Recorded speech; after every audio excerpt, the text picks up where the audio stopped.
வணக்கம் ஃப்ரெண்ட்ஸ். சாண்டிலியன் அவர்கள் எழுதிய மன்னன் மகள் அத்தியாயம் 56. பொய்யும் மெய்யும். நாகப்பட்டின சூடாமணி விகாரத்திலிருந்து கிளம்பிய பிறகு வாழ்க்கையில் எத்தனையோ திருப்பங்களை அடைந்து எத்தனையோ ஆபத்துகளில் சிக்கி அத்தனையையும் தன் ஆராய்ச்சி திறமையாலும் அறிவின் பலத்தினாலும் அறுத்து கொண்டு வெற்றியுடன் தப்பிய கரிகாலன் அன்று அந்த நாகர்களின் மாளிகையில் மனதில் அச்சமே பெரிதும் மேலோங்க நின்றான். உயிரை பற்றி அவன் சிறிது கூட கவலையோ அச்சமோ படவில்லை. தன் உள்ள கருத்துக்களை அக்கக்காக அலசி பார்க்க வல்ல பெரிய அறிவாளியும் எப்படியாவது சோழர் படையெடுப்பை முறியடித்து விடுவதில் ஊக்கமுள்ளவனுமான பிரதாபருத்திரன் வீசிய ஆராய்ச்சி வலையில் தான் அயர்ந்து மறந்து சிக்கிவிட்டால் சோழர் படையெடுப்பின் கதி அதோ கதியாகிவிடுமே என்ற நினைப்பே அவன் இதயத்தில் விவரிக்க உண்ணாத கிளியை கிளப்பியிருந்தது. சக்கர கோட்டத்து தலைவனான பிரதாபருத்திரன் ராஜராஜன் காலத்திலேயே சோழர் படைகளில் சேவை செய்தவனாகையால் சோழர் போர் முறைகளை நன்றாக அறிந்திருந்தான் என்பதையும் அவனிடம் அரையன் ராஜராஜன் படை அணிவகுப்பு முறையை சொல்லிவிட்டால் சோழர் படைகளை பூர்ணமாக முறியடிக்கவிட்டாலும் சக்கர கோட்டத்தை தாண்டி செல்லாத நிலைமைக்கு கொண்டு வந்து விடுவான் என்பதையும் ஊகித்து கொண்ட கரிகாலன் நாகர்கள் தளபதியின் கண்களில் எப்படி மண் துவலாம் என்பதை பற்றி சிந்திக்கவும் செய்தான். பிரதாபருத்திரன் கேள்விகளுக்கு உடனுக்குடனே பதில் சொல்லி ஏமாற்ற முயன்றால் நாகர்கள் தளபதி தன்னை நம்ப மாட்டான் என்பதிலையும் அப்படி நம்பாவிட்டால் அவன் ஏற்கனவே சொல்லியபடி தன்னையும் தன் சகாக்களையும் தூக்கில் போட தயங்க மாட்டான் என்பதிலையும் கரிகாலனுக்கு சிறிதும் சந்தேகமில்லை. தன் உயிரை பற்றி அவன் சிறிது கவலைப்படவில்லை என்றாலும் தன் சகாக்களின் உயிரை பற்றி கவலை இருந்ததால் தன்னை நம்பி கோட்டைக்குள் நுழைந்திருக்கும் அவர்களை காப்பாற்றுவது தன் கடமை என்று கருதினான். தன் உயிரை கூட அந்த சந்தர்ப்பத்தில் விட அவனுக்கு இஷ்டமில்லை. தான் என் பிறப்பை சூழ்ந்திருக்கும் மர்மத்தை அறியாமல் நான் சாகலாமா? அந்த மர்மம் இந்த பிரதாபருத்திரனுக்கு ஓரளவு தெரிந்திருக்கும் போலிருக்கிறதே என்று நினைத்து கொண்டான். பிரதாபருத்திரன் மனமும் அப்பொழுது அதிதுரிதமாக வேலை செய்து கொண்டு தான் இருந்தது. தன் எதிரே நிற்பவன் யார் என்பதை சந்தேகம் வர ஊகித்து விட்ட பிரதாபருத்திரன் அந்த யூகத்தினால் எத்தனை நன்மைகள் சக்கர கோட்டத்துக்கு விளையலாம் என்பதை எண்ணி மகிழ்ச்சியாய் பெருமூச்சு விட்டான். அந்த மகிழ்ச்சி பெருமூச்சு கூட அந்த சூழ்நிலைக்கு பயங்கரத்தையே அளித்தது. பிரதாபருத்திரன் தான் பெருமூச்சு விடுகிறானா அல்லது அந்த மண்டபத்தின் தூண்களை சுற்றி கொண்டு பயங்கரமாக தலைகளை நீட்டி கொண்டிருந்த சித்திர சிற்பங்களின் சீரலாது என்று சந்தேகம் உண்டாகும் வகையில் தாக்கி எதிரொலி செய்தது. அவன் பெருமூச்சு சோழர்கள் மீது தான் அடையக்கூடிய வெற்றி எதிரே ஏது மரியாதை போல நிற்கும் சிறுவன் மசிவதில் தான் இருக்கிறது என்பதை திண்ணமாக தெரிந்து கொண்ட பிரதாபருத்திரன் மிக அன்புடன் கரிகாலனை நோக்கினான். அவன் பேச்சும் தேன் பாகாகத்தான் உருகி வந்தது. ஆனால் அந்த தேனில் விஷம் பரிபூர்ணமாக கலந்திருப்பதை கண்ட கரிகாலன் மிகுந்த எச்சரிக்கையுடன் சம்பாஷணையில் இறங்கினான். ஆரம்பத்தில் சம்பிரதாயமாகவே எழுந்தன பிரதாபருத்திரன் கேள்வி. கங்கா, சோழர் படையில் என்ன பதவி வகிக்கிறாய் என்று கேட்டான் பிரதாபருத்திரன். அந்த கேள்வியை அடியோடு மறுப்பதில் பயனில்லை என்பதையும் தன் உண்மை சுரூபத்தை பிரதாபருத்திரன் பெரிதும் ஊகித்து விட்டான் என்பதையும் அறிந்து கொண்ட கரிகாலன் தன் வழக்கப்படி உண்மையையும் பொய்யையும் கலந்து பதில் சொல்ல தொடங்கி சக்கர கோட்டத்து தலைவன் கேள்வியால் திடீரென்ற அதிர்ச்சி அடைந்தவன் பாசாங்கு செய்து, என்ன கேட்டீர்கள் மன்னவா என்று பதிலுக்கு வினவினான். சிறிதும் குழப்பமில்லாத திட்டமான குரலில் மீண்டும் எழுந்தது பிரதாபருத்திரன் கேள்வி. சோழர் படையில் என்ன பதவி வகிக்கிறாய்? உபதளபதியாய் இருக்கிறேன் என்று தயக்கமில்லாமலே பதில் சொன்னான் கரிகாலன். கரிகாலன் முகத்தை விட்டு கண்களை அகற்றாமலேயே மேற்கொண்டு கேள்விகளை தொடர்ந்தான் என்றான் பிரதாபருத்ரன். உன் கீழ் எத்தனை வீரர்கள் இருக்கிறார்கள்? 1000 வீரர்கள். அவர்களை எந்த பக்கத்தில் நிறுத்தியிருக்கிறாய்? மேற்கு திசையில் உள்ள காட்டுக்கருகில். இதற்கு பதில் பிரதாபருத்ரனுக்கு சிறிது மகிழ்ச்சி அளித்ததால் அவன் இதழ்களில் புன்முறுவல் லேசாக ஆரம்பிற்று. கரிகாலன் உண்மை பேச ஆரம்பித்து விட்டான் என்பதையும் அறிந்து கொண்டதற்கு அறிகுறியாக இதழ்களில் தோன்றிய இந்த புன்னகை பிரதாபருத்திரன் முகம் பூராவுக்கும் ஒரு தனி சோபையையும் அளித்தது. அந்த புன்னகையின் உட்பொருளை புரிந்து கொண்ட கரிகாலனும் தன் கை சரக்கு பலிக்க ஆரம்பித்து விட்டதை நினைத்து உள்ளூர மகிழ்ச்சி அடைந்தான். ஆனாலும் அதை வெளியில் காட்டாமல் மிக பணிவுடன் பதில்களை சொல்லலானான். மேற்கு திசையில் உள்ள காட்டுக்கருகிலா என்ற அலட்சியமான குரலில் பிரதாபருத்ரன் மீண்டும் ஒரு கேள்வியை வீசினான். அந்த அலட்சியம் போலி என்பதையும் தன்னை சோதிப்பதற்கு அது ஒரு போர்வை என்பதையும் அறிந்து கொண்ட கரிகாலன் சற்று எச்சரிக்கையுடனே பதில் சொல்ல தொடங்கி, ஆமாம் மன்னவா, அதனால்தான் தங்களை சந்திக்கும் வாக்கியம் கிடைத்தது என்றான். அந்த பதிலில் தொக்கி நின்ற பொருளை கவனித்த பிரதாபருத்ரன் லேசாக சிரித்துவிட்டு, ஆம் கங்கா, உண்மைதான், என்னை சந்திக்கும் வாக்கியம் கிடைத்தது. அதனால்தான் நான் கேட்கும் கேள்விகளுக்கு மட்டும் உண்மையாக பதில் சொல்லிக் கொண்டு வா. அந்த வாக்கியம் பன்மடங்கு அதிகமாகும்படி செய்கிறேன். முதலாக வேங்கி நாட்டு நிகழ்ச்சிகளை எடுத்துக்கொள்வோம். இப்பொழுது ராஜராஜ நரேந்திரன் எங்கிருக்கிறான் என்று வினவினான். இந்த கேள்வி கரிகாலன் ஓரளவுக்கு திடுக்கிட வைத்தாலும் அதை வெளியில் காட்டிக் கொள்ளாமலே தங்கள் வாயிலேயே தற்சமயம் இருக்கிறார் என்றான். அரியன் ராஜராஜன் படையிலா? ஆமாம். எதற்காக இந்த படையுடன் வந்திருக்கிறான்? அவன் சகோதரியின் விருப்பம் அது. யார்? நிரஞ்சனா தேவியா? சோழர்கள் படையில் தம்பியை பணி செய்ய தூண்டினால்? ஆம் அரசே, ஒரு காலத்தில் அவர் பெரிய வீரராகி மீண்டும் வேங்கி நாட்டை ஆள வேண்டும் என்பது அரசகுமாரியின் கனவு. அது எப்படி பலிக்கும்? ஏன் பலிக்காது? தெளிவாக மெல்ல ஆனால் வெகு உறுதியாக வெளிவந்தது பிரதாபருத்ரன் பதில். ஒவ்வொரு வார்த்தையையும் அழுத்தி உச்சரித்தான். சக்கர கோட்டத்து தலைவன் பலிக்காதபடி தான் செய்து விட்டாயே கரிகாலா என்று பிரதாபருத்ரன் அடுத்த வினாடி இடி என மண்டபமே அதிரும்படியாக சிரித்தான். மண்டபத்தின் விமானத்திலிருந்து எழுந்த சிறுபுலியின் எதிரொலி பலிஷ் என்று கரிகாலன் தலை மீது விழுவது போன்ற பிரம்மையை சிருஷ்டிக்கவே மெய் மறந்து ஒரு வினாடி சிலை என நின்றான் கரிகாலன். அவன் பிரம்மையை விளக்க விவரித்தான் பிரதாபருத்ரன். கரிகாலா, உன்னை கண்டதுமே உன்னை இன்னார் என்று தீர்மானித்து விட்டேன்.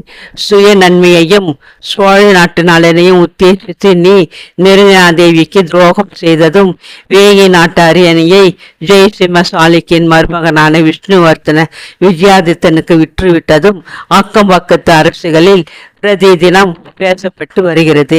லாபம் மட்டும் இருக்கும் பட்சத்தில் நீ யாரையும் காட்டி கொடுக்க தயங்க மாட்டாய் என்று ராஜதந்திரிகள் கூறுகிறார்கள். ஒற்றர்கள் மூலம் கிடைத்திருக்கும் செய்தியும் அதுதான். ஆகையினால் தான் உன்னுடன் இன்று தனிமையிலும் நானும் பேச எண்ணினேன் என்றான். கரிகாலன் சிந்தனையில் எண்ணங்கள் எழுந்து புரண்டன. வேங்கை நாட்டு விவகாரங்களால் எத்தனை அபிகீர்த்தி தனக்கு கிடைத்திருக்கிறது என்று நினைத்து ஒரு வினாடி ஏங்கி நான் ஆயினும் அந்த அபகீர்த்தியும் அந்த சமயத்தில் தனக்கு உதவுவதை நினைத்து வியந்தான். இப்படி ஓர் அபகீர்த்தி இல்லாவிடில் நானும் என் சகாக்களும் இத்தனை நேரம் தூக்கில் தொங்கலாடியிருப்போம். இவன் ஏதோ ஆசை காட்டி என்னிடமிருந்து அரியன் ராஜராஜன் அணிவகுப்பை பற்றி தகவல் அறிய பார்க்கிறான். சுயநலத்துக்காக நான் எதையும் செய்வேன் என்பதிலும் இவனுக்கு சந்தேகமில்லை என்று தனக்கு தானே சொல்லிக் கொண்ட கரிகாலன் கடைசியாக பிரதாபருத்ரனை ஏறெடுத்து நோக்கி, மன்னவா, நான் யார் என்பதையும் என் பெயர் என்ன என்பதையும் எப்படியோ யூகித்து விட்டீர்கள் என்று ஆரம்பித்தான். அவன் பேச இடையில் வெட்டிய பிரதாபருத்ரன், இதில் அதிக ஊகத்திற்கு இடமில்லை கரிகாலா.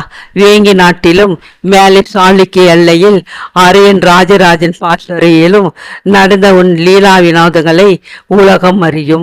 வேங்கி நாட்டு மக்களே அதை பற்றி பேச ஆரம்பித்து விட்டார்கள். போதாதற்கு சேர நாட்டு ஒற்றன் ஜெயவர்மனும் உன்னை பற்றி அடிக்கடி கூறியிருக்கிறான் என்றான். என்ன கூறியிருக்கிறான் அரசே என்றான். நீ பெரிய பொய்யன், தந்திரசாலி, உன்னை நம்பக்கூடாது என்று. ஓஹோ, அது மட்டுமல்ல, உன் பெயரையும் அங்க அடையாளங்களையும் சொல்லியிருக்கிறான். அப்படியா? ஆமாம், காட்டுக்கு ஓரமாக உன் பாசறை இருப்பதும் அவனுக்கு தெரியும். என்றாவது அவன் உன்னிடம் பிடிபடக்கூடும் என்று பயந்து கொண்டிருந்தான். அது நடந்துவிட்டது. கரிகாலன் சிறிது நேரம் மௌனம் சாதித்தான். ஏன் மௌனம் சாதிக்கிறாய் கரிகாலா என்று பிரதாபருத்திரன் வினவினான். நான் பேச என்ன இருக்கிறது மன்னவா? எல்லாவற்றையும் நீங்களே சொல்லுகிறீர்களே. இதையெல்லாம் நான் முன்பே அறிவேன் கரிகாலா. ஆனால் நான் அறியாத விஷயங்களும் இருக்கின்றன. உதாரணமாக அரியன் ராஜராஜன் படை அணிவகுப்பை பற்றி எனக்கு தெரியாது. அரியன் ராஜராஜன் படை போர் திட்டமும் எனக்கு தெரியாது. அவற்றை உன்னிடமிருந்து அறிய இஷ்டப்படுகிறேன். சொன்னால் உனக்கு சக்கர கோட்டத்தில் பெரும் பதவி கிடைக்கும். என்ன பதவி அளிப்பீர்கள்? எனக்கு அடுத்தபடியாக உன்னை இக்கோட்டத்தின் காவலனாக நியமிப்பேன். நாகர்கள் உனக்கு தலை வணங்குவார்கள். உன் பிற்காலம் பயனுள்ளதாக இருக்கும். அத்தனை பெரிய பதவியா? ஆமாம் கரிகாலா, அத்தனை பெரிய பதவி இப்பொழுது உன் காலடியில் கிடைக்கிறது. இதை கேட்ட கரிகாலன் ஏதோ யோசிப்பது போல் பாசாங்கு செய்தான்.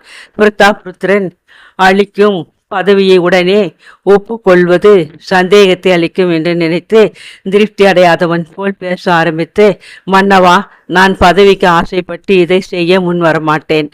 அத்தனை கயவன் அல்ல நான் என்று மன வருத்தத்தை லேசாக காட்டினான்.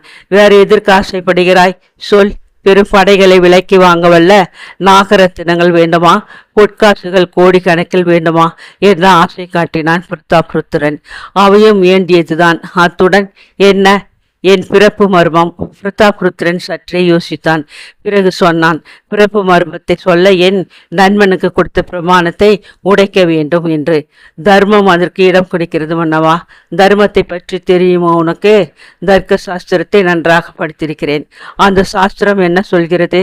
பெரிய நன்மைகளை புரிய சிறிய பாவங்களை செய்யலாம் என்று கூறுகிறது. இந்த கோட்டையை பாதுகாப்பது தங்கள் தர்மம். அதற்காக பிரமாணத்தை உடைப்பது தவறாகாது. அப்படி பிரமாணத்தை மீறுவதானால் அரியன் ராஜராஜன் படைகளை உடைக்க வழி சொல்கிறாயா? சொல்வதை தவிர வேறு வழி இல்லை எனக்கு. கரிகாலனை ஒரு கணம் கூர்ந்து கவனித்தான் பிரதாபருத்திரன். பலர் சந்தேகங்களை உடைத்தெறியும் அந்த குழந்தை முகம், யாரையும் மயக்கும் அந்த விஷம முன்முறுவல், அவன் சந்தேகங்களையும் உடைத்தெறியவே அவன் சொன்னான், கரிகாலா, அந்த பிரமாணம் எத்தன்மைது என்பதை நீ அறிய மாட்டாய். அதை மீறுவதும் அவ்வளவு சுலபமல்ல. மீறினால் என் வம்சத்தையே அது பாதிக்கும். இருப்பினும் மீறுகிறேன். நாகர்களின் நன்மையை முன்னிட்டு என்னையும் என் வம்சத்தையும் தியாகம் செய்கிறேன். இந்த போரில் அரியன் ராஜராஜன் படைகள் முறியடிக்கப்பட்டால் உனக்கு இந்நாட்டில் பெரும் பதவி தருவதுமல்லாமல் சோழ நாட்டையே ஒரு கலக்கவல்ல உன் பிறப்பு மர்மத்தை கூறுகிறேன். இப்பொழுது சொல், அரியன் ராஜராஜன் படைகளின் அணிவகுப்பு எப்படி இருக்கிறது? கரிகாலன் ஏதோ யோசிப்பது தகவலை கூற இஷ்டமில்லாதது போலும் சிறிது நேரம் பாசாங் செய்து விட்டுத்தான் செங்கமல செல்வியிடம் சொல்லிவிட்டு வந்த அணிவகுப்பு முறையை நேர் விரோதமாக மாற்றி சொல்ல தொடங்கினான். அந்த பேச்சை பிரதாபருத்திரன் நம்புவதற்காக ஓரளவு உண்மையையும் கலந்து கொண்டான். மன்னவா, அரியன் ராஜராஜன் படை 3 பிரிவாக பிரிந்து நிற்கிறது. உங்களுக்கு நேர் எதிரில் பிரம்மமாராயன் குதிரை படைகள் நிறுத்தப்பட்டிருக்கின்றன.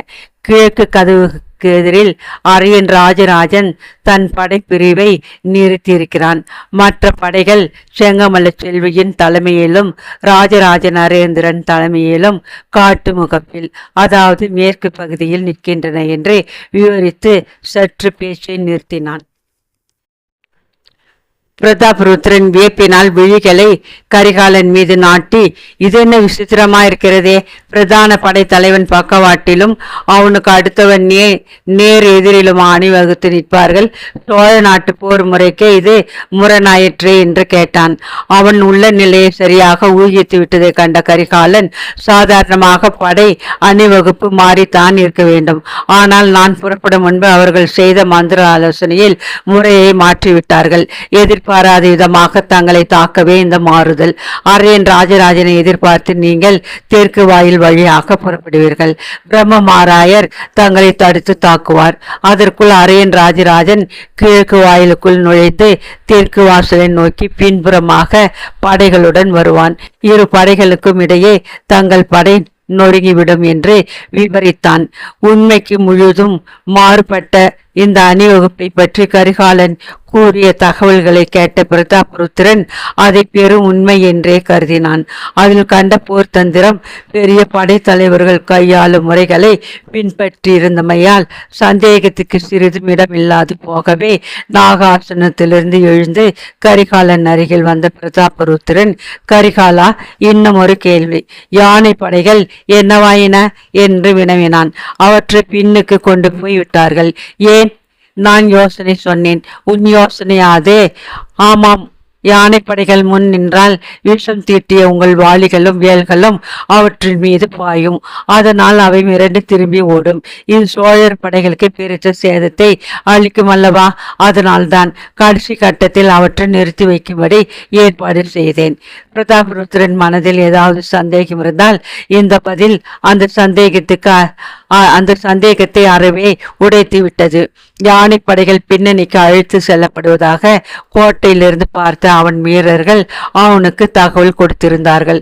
ஆகவே கரிகாலன் சொன்னது அனைத்தும் உண்மையே என்று பிரதாபருத்திரன் நம்பி பூரண மகிழ்ச்சியுடன் கேட்டான். எந்த சமயத்தில் அவர்கள் கோட்டையை தாக்க உத்தேசம் என்று. நாளே நள்ளிரவில் கோட்டை கதவுகளை திருட்டுத்தனமாக திறந்து விடுவதாக கூறியிருக்கிறேன் என்றான் கரிகாலன். மகிழ்ச்சி கரிகாலா, அதே நள்ளிரவில் கோட்டை கதவுகளை திறக்கிறேன். ஆனால் அவர்கள் இஷ்டப்படி போர் செய்ய அல்ல, என் இஷ்டப்படி புரிய. கிழக்கு வாயிலில் அரியன் ராஜராஜனை என் படைகள் சந்திக்கும். தெற்கு வாயிலில் என் உபதளபதி பிரமராயரை சந்திப்பார். மேற்கு திசை கதவை திறக்கவே மாட்டோம். இந்த இரண்டு கதவுகளும் சற்று நேரம்தான் திறந்திருக்கும். அரியன் ராஜராஜனும் பிரம்மமாராயரும் படைமுகப்பில் நின்று போர் புரிவார்கள். அவர்கள் கோட்டைக்குள் நுழைந்ததும் கதவுகள் எதிர்பாராத விதமாக சாத்தப்படும். சில வீரர்களும் அரியன் ராஜராஜனும் பிரம்மமாராயரும் கோட்டைக்குள்ளே சிக்கிக் கொள்வார்கள். பிறகு அவர்கள் கதி அதோகதியாகிவிடும் என்று தன் போர் திட்டத்தை விளக்கிய பிரதாபருத்திரன் தன் சாமர்த்தியத்தை எண்ணி பெரிதாக நகைத்தான். மறுநாள் அவன் ஏற்பாட்டின்படியே படைகள் கோட்டைக்குள் அணிவகுக்கப்பட்டன. வீரர்கள் ஆயிரக்கணக்கில் வாயில்களுக்கு அருகே கதவு பக்கங்களில் ஒதுங்கி நின்றார்கள். பூரண கவசம் அணிந்த பிரதாபருத்திரனும் தன் பெரும் புரையை மீது கம்பீரமாக அமர்ந்து கோட்டை வாயிலை நெருங்கினான். அவன் வாயிலை அணுக முன்பாக அவனை நோக்கி ஓடி வந்த வீரன், மன்னவா, சோழ படைகள் நகர ஆரம்பித்து விட்டன என்று எச்சரிக்கை செய்தான். அதை கேட்ட பிரதாபருத்திரன் வாளை ஆகாயத்தில் உயர்த்தி ஏதோ சங்கையை செய்தான். ஆயிரக்கணக்கான வாள்கள் ஆகாயத்தில் எழுந்து ஒரு முறை ஆடி தாழ்ந்தன. எங்கு நிசப்தம். கோட்டைக்கு வெளியே சோழர் படைகள் மெல்ல மெல்ல நகர்ந்து வந்தன. அந்த படைகளின் குதிரையின் குழம்புகள் தரையில் மாறி மாறி பதிந்ததால் ஏற்பட்ட சப்தம் மெல்ல மெல்ல கேட்டது. பெரிய கடல் 3 பிரிவாக பிரிந்த சக்கர கோட்டத்தின் மீது மோத வருவதாக தோன்றியது. ரகசிய தாக்குதலால் பந்தங்கள் கூட கொளுத்தப்படவில்லை. சாசுகளின் சமூகமே திரண்டு நெருங்கி வருவது போன்ற பிரம்மையை அழித்து கொண்டே நகர்ந்தது. சோழர்களின் பெரும்படை அடுத்த கணத்தில் நிகழப்போகும் பெரும் போரில் உயிர்களை பிடிப்பதற்காக காலதேவனே தன் பாச கயிற்று வீசியது போல் நீண்ட கருமேகம் ஒன்று ஆகாயத்தின் குறுக்கே எழுந்தது. இந்த போர் தாண்டவத்தை பார்க்க அச்சப்பட்டனம் போல் மேற்றிசை காற்றிலிருந்து பறவைகள் கூட என்று கூவின. வேகமாக அந்த பக்கத்தை நோக்கி நகர்ந்த சோழர் ரதங்களின் சக்கரங்கள் அந்த கூக்கு ஓலத்துடன் தங்கள் கிரீச் கிரீச் என்ற அலறலையும் இணைத்து கோரமான சூழ்நிலையை சிருஷித்தன. சோழர் படைகள் மெல்ல 3 வாயில்களையும் நெருங்கின. அப்படைகளை விழுங்க முற்பட்ட வாஸ்து புருஷனின் பெரும் வாய்களைப் போல் சக்கர கோட்டத்தின் கிழக்கு தெற்கு வாயில் கதவுகள் மெல்ல மெல்ல திறக்க தொடங்கின.